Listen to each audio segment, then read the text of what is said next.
할렐루야. 아멘. 수요 오전 예배에 나오신 성도님들을 진심으로 사랑하고 축복합니다. 우리 또 인사해야죠. 앞뒤 좌우 우리 성도님들을 바라보시면서 이렇게 인사했으면 좋겠습니다. 사랑합니다. 축복합니다. 사랑합니다. 축복합니다. 네, 사랑합니다. 축복합니다. 네, 역시 이렇게 웃으시니까 더 보기 좋은 것 같습니다. 우리 다시 한번 환한 미소로 인사하실 때 이렇게 인사하겠습니다. 데살로니가 교회 성도처럼 됩시다. 인사해볼까요? 데살로니가 교회 성도처럼 됩시다. 네, 여러분, 데살로니가 교회 성도들의 모습이 어떠했기에 제가 데살로니가 교회 성도처럼 됩시다라고 인사했을까요? 한번 말씀 한번 찾아볼까요? 우리 데살로니가 전서 2장 13절을 한번 찾아서 한번 읽어보겠습니다. 2장 13절 말씀. 자, 우리 함께 합독하도록 하겠습니다. 시작. 이러므로 우리가 하나님께 쉬지 않고 감사함은 너희가 우리에게 들은 바 하나님의 말씀을 받을 때에 사람의 말로 아니하고 하나님의 말씀으로 받음이니 진실로 그러하다. 이 말씀이 또한 너희 믿는 자 속에서 역사하느니라. 아멘. 여러분, 데살로니가 교회 성도들은요, 선포되는 말씀을 들을 때 있는 그대로 실제 하나님의 말씀으로 받아들였습니다. 여러분, 이 하나님의 말씀을 있는 그대로 실제 하나님의 말씀으로 받아야 하는 이유가 도대체 무엇일까요? 그것은 이 말씀을 있는 그대로 하나님 말씀으로 받아들일 때에 그 믿는 자 속에서 무엇이 역사한다고 말씀하고 있습니까? 말씀이 역사하기 때문에 우리가 하나님 말씀을 있는 그대로 받아들여야 합니다. 그래서 여러분, 예수님께서 마가복음 9장 23절에 뭐라고 말씀하셨어요? 할 수 있거든. 이 무슨 말이냐? 믿는 자에게는 능치 못함이 없느니라 라고 말씀하셨습니다. 믿으십니까? 그러니 우리 모든 성도님들이 이 앞에서 말씀을 전하는 사람을 주목하지 마시고 이 부족한 종의 입술에서 선포되는 이 말씀을 여러분 있는 그대로 받고 믿어서 정말 저와 여러분의 삶 속에 이 말씀이 살아 역사하시는 그 놀라운 그 은혜를 날마다 경험하시길 예수님의 이름으로 축복합니다. 아멘.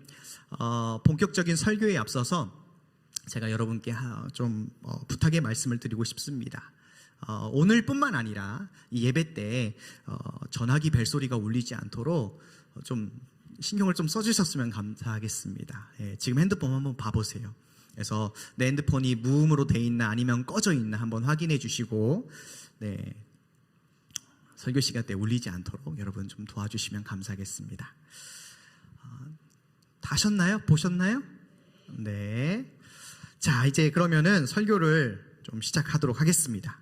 여러분, 호박벌 아세요? 호박벌. 네, 저는 촌에서 자라서 호박벌을 잘 알고 있습니다. 그래서 여기 우리 죽전에 계시는 우리 아름다운 성도님들은 다 도시에 살기 때문에 호박벌을 모르실 것 같아가지고 제가 친절하게 사진을 준비했습니다. 이렇게 앞에 한번 스크린 한번 볼까요? 자, 여러분 보실 때 왼쪽에 있는 벌이 무슨 벌인가요? 예, 꿀벌입니다. 꿀벌. 굉장히 귀엽죠? 근데 그 옆에 있는 굉장히 크고 뚱뚱한 벌이 바로 호박벌입니다. 네, 엄청 뚱뚱하죠. 꿀벌에 비해서. 자, 그런데 여러분 됐습니다. 이제 저를 비춰주시고요. 자, 이 호박벌이 여러분 하루에 평균 얼마를 날아다니는지 아십니까? 하루 평균 150km를 날아다닌다고 합니다. 저 뚱뚱한 몸을 가지고 150km.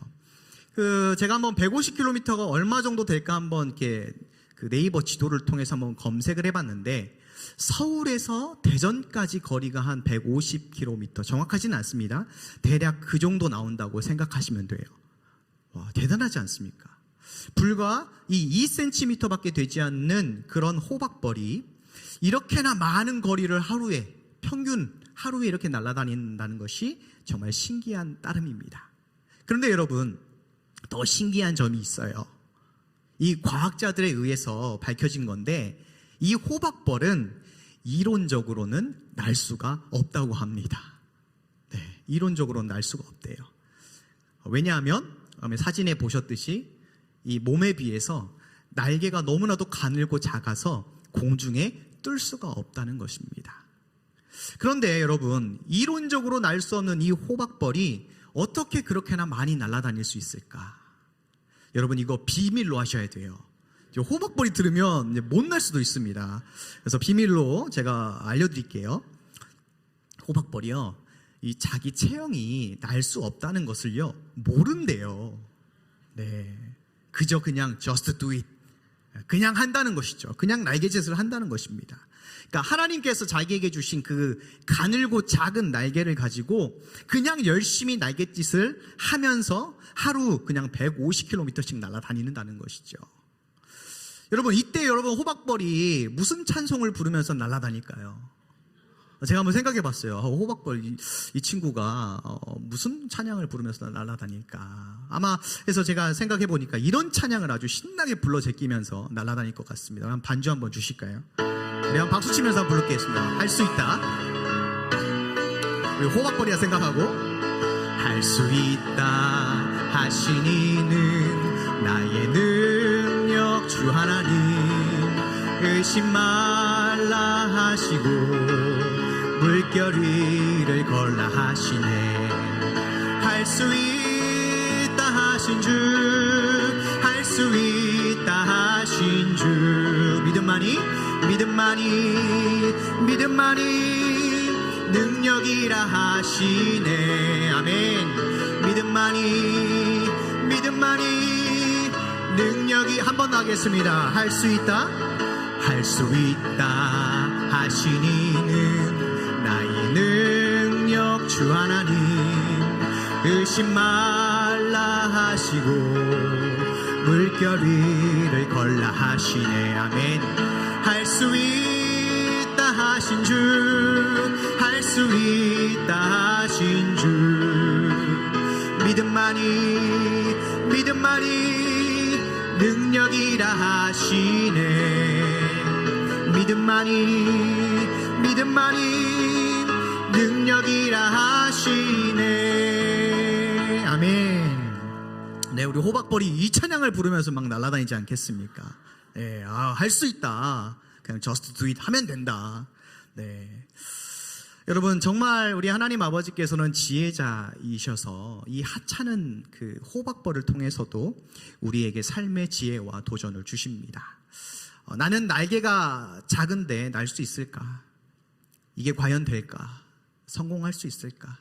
실패하면 어떡하지? 이런 묵상을 하면서 아무것도 하지 않는 것이 아니라, 비록 가늘고 작은 날개이지만 하나님께서 나에게 주신 그 날개로 그저 열심히 날갯짓을 하며 사는 것이 하나님과 나 자신에게 기쁨이요 감사가 된다는 것을 깨닫게 하시는 것 같습니다. 여러분, 데살로니가 교회 성도들의 삶도 마찬가지였습니다. 하나님께서는 이 사도 바울을 통해서 항상 기뻐하라, 쉬지 말고 기도하라, 범사에 감사하라는 매우 단순하지만 분명한 하나님의 뜻을 알려주셨습니다.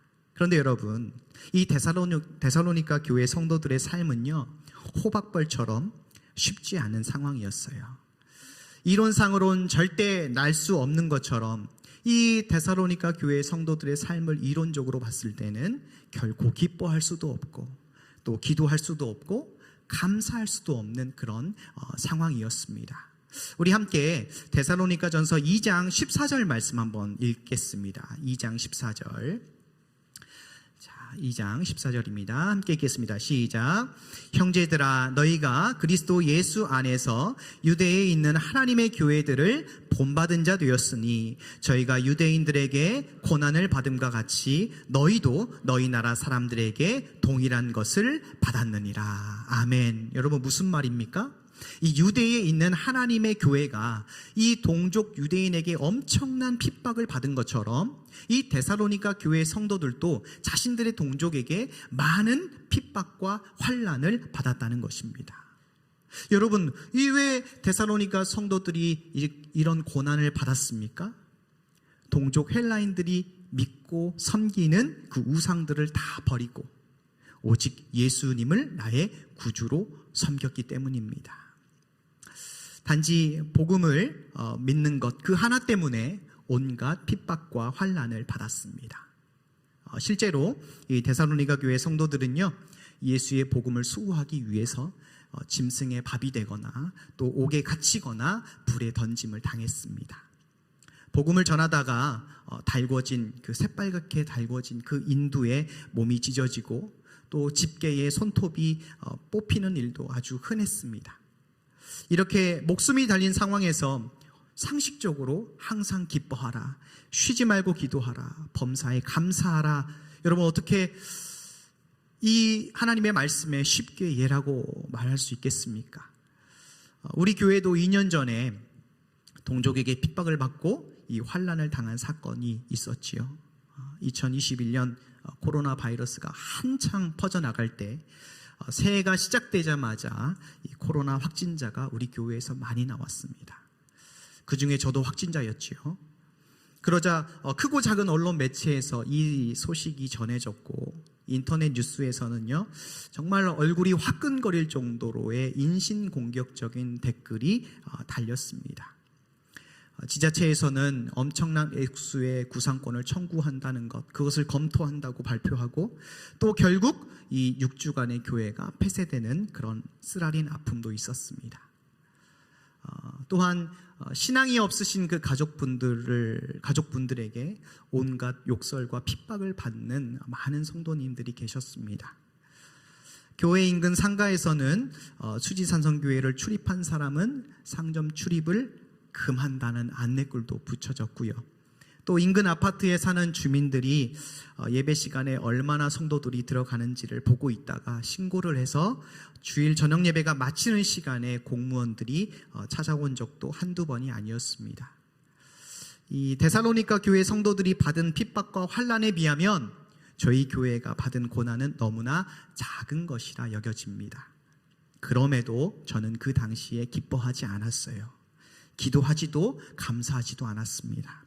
빨리 그저 이 상황이 끝났으면 좋겠고, 그리고 공무원들이 더 이상 오지 않았으면 좋겠다라는 생각으로 예배가 시작되면 문을 걸어 잠그고 불 꺼진 로비 1층에서 휴대폰을 보며 예배를 드렸습니다. 여러분, 데살로니가 교회 성도들에게 주신 이 하나님의 뜻, 언뜻 이 뜻을 바라봤을 때 이 데살로니가 교회 성도들이 겪는 그 상황을 우리 하나님께서 전혀 고려하지 않으신 것 같습니다. 그러나 그렇지 않지요. 모든 것을 아시는 하나님은 이 데살로니가 교회 성도들의 상황을 너무나 잘 아시기에 이런 말씀을 주셨습니다. 항상 기뻐하라, 쉬지 말고 기도하라, 범사에 감사하라. 이는 그리스도 예수 안에서 너희를 향하신 하나님의 뜻이니라. 아멘. 이토록 간단하지만 명확한 뜻을 명령으로 주셨지요. 여러분, 왜 하나님께서 이 선택사항이 아니라 우리에게 명령으로 주셨겠습니까? 만약에 선택사항이었다면 그 누구도 이런 핍박과 환난 속에서 기뻐하거나 기도하거나 감사하지 않기 때문입니다. 사람은 누구나 구원받은 사람도 마찬가지예요. 죄된 본성을 가지고 있기 때문에 선한 것보다 악한 것을, 그리고 긍정적인 것보다 부정적인 것을 아주 숨쉬듯이 자연스럽게 선택합니다. 그렇기에 하나님께서는 우리의 그 연약함, 우리의 그 완고함을 아시고 선택이 아닌 항상 쉬지 말고 범사에 just do it, 그냥 하라라는 명령으로 우리에게 말씀을 주신 것입니다. 또한 여러분, 명령으로 주셨다는 것은요, 그만큼 우리에게 이 말씀이 중요하기 때문에 그렇습니다. 모든 순간에 기뻐하고 기도하고 감사하는 것이 이 광야와 같은 이 세상에서 저와 여러분이 살 수 있는 길이기 때문입니다. 우리가 항상 쉬지 말고 또 범사에 기뻐하고 기도하고 감사해야 되는 이유가 명확한 역사적인 사건이 하나 있지요. 바로 가나안 정탐 사건입니다. 하나님께서 아브라함과 이삭과 야곱에게 적과 꿀이 흐르는 가나안 땅을 주겠다고 약속하셨습니다. 그리고 그 이스라엘 백성들을 출애굽시켜 주셨어요. 그리고 이 출애굽 2년 만에 이제 가데스 바네아에 다다라서 이제 가나안 땅을 바라보고 있습니다. 바로 그때 이스라엘 백성들이 한 가지 의견을 내지요. 우리가 12지파가 있는데 그 지파별로 지도자, 정탐꾼 한 명씩을 뽑아서 우리가 먼저 가나안 땅을 정탐하도록 하자. 어디가 더 공략하기 쉬운지, 뭐가 어디에 있는지 파악하면 우리가 정복할 때 좋지 않겠느냐. 이런 의견을 냈습니다, 모세에게. 그런데 하나님께서 그를 허락해 주셨어요. 정탐을 하는 것을 허락해 주셨습니다. 40일 동안 가나안 땅을 정탐하고 돌아왔는데 이 10명의 보고와 2명의 보고가 완전히 갈리게 됩니다. 여러분, 10명의 보고는 어땠습니까? 가나안 땅은 하나님께서 우리에게 주신 젖과 꿀이 흐르는 땅이 맞다 라고 인정해요. 그런데 그 다음이 문제입니다. 그 땅을 가보니 거인 아낙 자손이 버티고 있고 그들이 살고 있는 견고한 성읍은 우리가 도저히 정복할 수 없는 땅이다. 그들을 보았을 때 우리는 메뚜기처럼 밖에 보이지 않는다라고 보고를 합니다. 여러분, 이 10명의 보고에 기쁨이 있습니까? 기도가 있었을까요? 감사가 있었을까요? 전혀 없었습니다. 하지만 여러분, 여호수아와 갈렙의 보고는 어떻습니까? 민수기 13장 30절에 보니 갈렙이 모세 앞에서 백성들을 안돈시켰다, 진정시킵니다. 그리고 우리가 곧 올라가서 그 땅을 취하자, 우리가 능히 이긴다라고 보고합니다. 여러분, 여호수아 갈렙이 올라가서 취하자, 우리가 능히 이긴다라고 선포했을 때 그 선포 가운데 슬픔과 불신, 불평하는 마음과 생각으로 보고했겠습니까? 절대로 아니죠. 그 보고에는 기쁨이 있었고 기도하는 마음이 있었고 감사하는 마음으로 선포한 것입니다. 사랑하는 성도 여러분, 여호수아와 갈렙도 다른 10명의 정탐꾼처럼 거대한 성읍과 아낙 자손들을 다 보았을 것입니다. 그러나 그들은 이 40일 정탐 기간을 동안에 항상 기뻐하고 쉬지 말고 기도했으며 범사에 감사했기에 이스라엘 백성들 앞에서 이러한 믿음의 보고를 할 수 있었던 것입니다. 결국 그 믿음의 보고를 했던 여호수아 갈렙만이 출애굽 1세대에서 유일하게 가나안 땅에 들어갈 수 있었습니다. 사랑하는 성도 여러분, 여호수아와 갈렙이 이 40일 동안 이 가나안 땅을 정탐하면서 기뻐하고 기도하고 감사할 수 있었던 비결이 무엇이었을까요? 바로 그들 가운데 하나님의 약속이 있었기 때문입니다. 아브라함과 이삭과 야곱에게 주시기로 한 그 가나안 땅을 우리에게 이미 주셨다라는 그런 하나님의 약속의 말씀이 그들 가운데 있었기 때문에 그들은 40일 동안 기뻐할 수 있었고 기도할 수 있었고 감사할 수 있었습니다. 이와 마찬가지로 데살로니가 교회 성도들도 수많은 핍박과 환난 가운데서도 항상 기뻐할 수 있고 쉬지 말고 기도할 수 있고 범사에 감사할 수 있었던 비결이 있었어요. 그것은 무엇이냐면 바로 하나님의 약속의 완성이신 예수님이 그들 가운데 있었기 때문입니다. 복음이 있었기 때문입니다. 여러분, 성경은요 결코 우리에게 예수님 없는 초긍정적인 사람이 되라고 말하지 않습니다. 예수님 없이 안 되는 것이죠. 그래서 여러분, 본문 18절 말씀에도 그리스도 예수 안에서라는 말씀을 분명하게 우리에게 주셨습니다. 여러분, 하나님의 자녀들은 이 말씀이신 예수님을 내 삶의 주인으로 모셨기에 완전하진 않지만 항상 기뻐할 수 있고 또 쉬지 말고 기도할 수 있고 범사에 감사할 수 있는 줄로 믿습니다. 여러분, 1919년도에 있었던 일이에요. 굉장히 오래된 일이죠. 이 미국의 보스턴시에 스트로사라는 청년이 살고 있었대요. 스트로사. 근데 이 청년이 큰 꿈을 가지고 있었는데 청년이기 때문에 꿈은 있지만 뭐가 없습니까? 그 꿈을 실현시킬 수 있는 돈이 없었습니다. 그래서 당시 엄청나게 거부였던 바턴이라는 사람을 찾아가서 $2,000를 좀 빌려달라고 요청을 했어요. $2,000면 지금 얼마일까요? 우리나라 돈으로? 제가 계산해 보니까 265만 원을 구워달라고 했답니다. 1919년도의 일이에요. 어마어마한 돈입니다, 사실. 자, 그런데 이 청년이 이 바턴 씨에게 하는 말이, 저에게는 담보도 없습니다. 담보 잡을 것도 없지만 일에 대한 꿈과 용기는 있으니까 저를 믿고 한번 빌려주십시오. 제가 꼭 그 은혜를 잊지 않겠습니다. 라고 자신감 넘치게 말을 했대요. 바턴 씨가 그 청년의 용기를 보고 마음이 끌렸어요. 그래서 $2,000를 빌려 주었답니다. 이 바턴 씨를 잘 알고 있는 그 부자들이, 야, 경력도 없고 정말 그냥 꿈과 용기만 있는 그 청년에게 정말 그렇게 돈을 빌려주는 건 굉장히 위험한 일이 아니냐, 괜찮냐라고 물어봤대요. 그러나 바턴 씨는 내가 모험을 한번 해본다라는 심정으로 그 청년을 믿어서 빌려줬다라고 이야기해요. 그런데 여러분, 얼마 되지가 않아서 이 스토라사라는 청년이 성공을 했어요.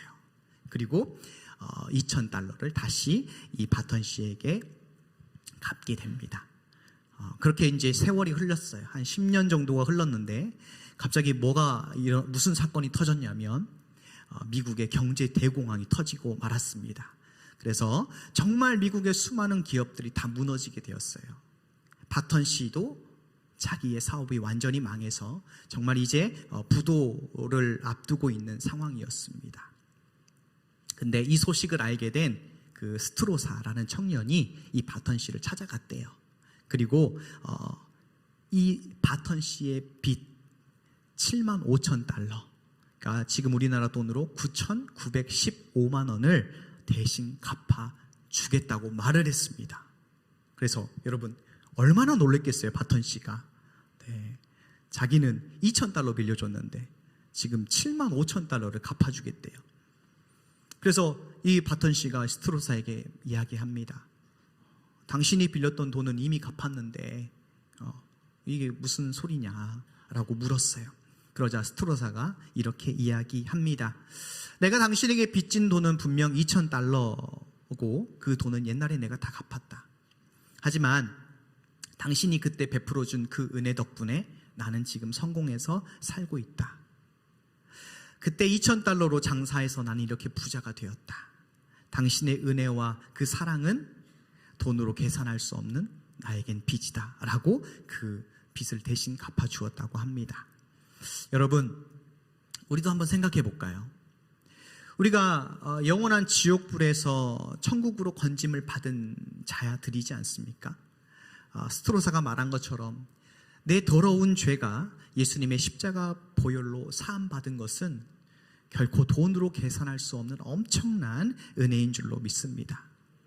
아무리 생각해보고 또 생각해봐도 저와 여러분이 예수님의 이러한 사랑을 받을 자격이 없는데 하나님께서는 저와 여러분을 택하셔서 하나님의 자녀로 낳아주시고, 그리고 정말 복음 안에서 세상의 어떠한 핍박과 환난 속에서도 넉넉히 견딜 수 있는 그 은혜를 우리에게 주셨지 않습니까? 여러분, 혹시 지금 내 삶 가운데서 기쁨과 또 기도와 감사가 좀 줄었다면, 사라졌다면, 정말 내가 그리스도 예수 안에 내가 지금 머물고 있는지, 내가 말씀 안에 머물고 있는지를 한번 돌아보시길 바랍니다. 여러분, 우리의 삶은 천국이 아니라 광야입니다.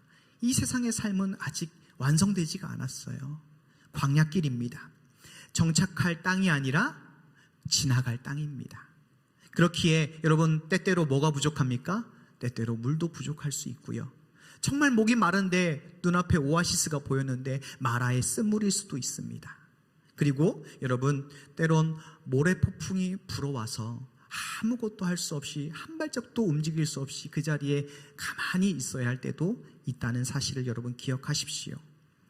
마른 땅을 걸어가기에 분명히 저와 여러분은 지치고 또 포기하고 싶을 때가 많이 있을 것입니다. 그럼에도 불구하고 우리가 기뻐하고 기도하고 감사할 수 있는 것은 우리의 선한 목자 되신 예수님께서 저와 여러분을 끝까지 책임지시고 인도하시는 줄로 믿습니다.